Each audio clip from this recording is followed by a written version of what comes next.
Hey guys, Nina here, welcoming you to another reading from the Ladies of Horror Picture Prompt Monthly Challenge, hosted by Elaine Pascal on her channel, The Godmother of Horror. If you'd like to read along or read previously published pieces, please visit spreadingthewritersword.com or ladiesofhorror.com. In the meanwhile, enjoy the reading.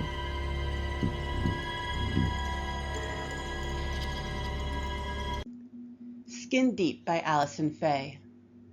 Late evening sunshine glinted off glass, led her feet to the spot where Lyra guessed he had first fallen, and where fear had turned his innards liquid. Ezra. She could still taste his sweat and kisses on her skin. Remembered how he'd push his spectacles up on top of his head, rub his nose and frown when he didn't get something. Lyra bent, bones cracking, and picked up the shattered glasses. She needed to find and keep every remnant Ezra had left behind. She placed her keepsake in a leather pouch hanging from her neck. What else had Ezra left? What had she missed last night in the adrenaline, fury, and frenzy of the chase? She glanced at the sun setting over the moors and felt her skin ripple with anticipation. Nighttime was her domain, the darkness her cloak and her drug.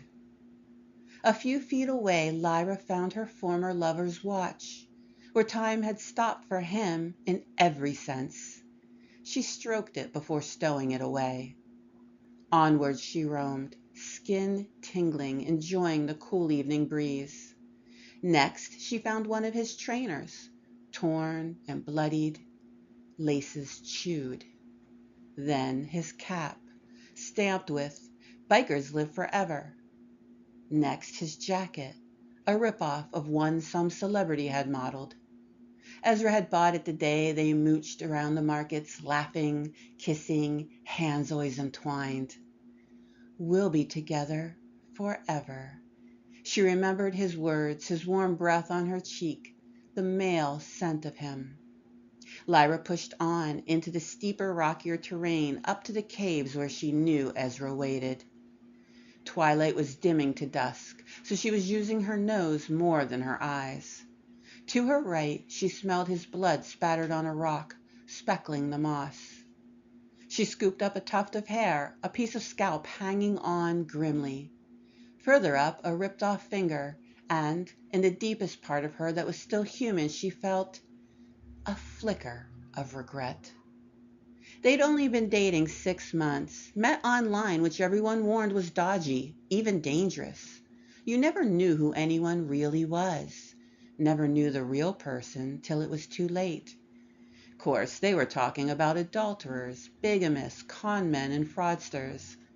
No one was prepared for what Lyra really was beneath the skin. She was a myth, a rumor, a movie trope. Lyra loped into the cave. On all fours she crawled in and curled up on her nest. Home. Ezra lay scattered around her. She picked up a femur and chewed on it, relishing the marrow. Together for always.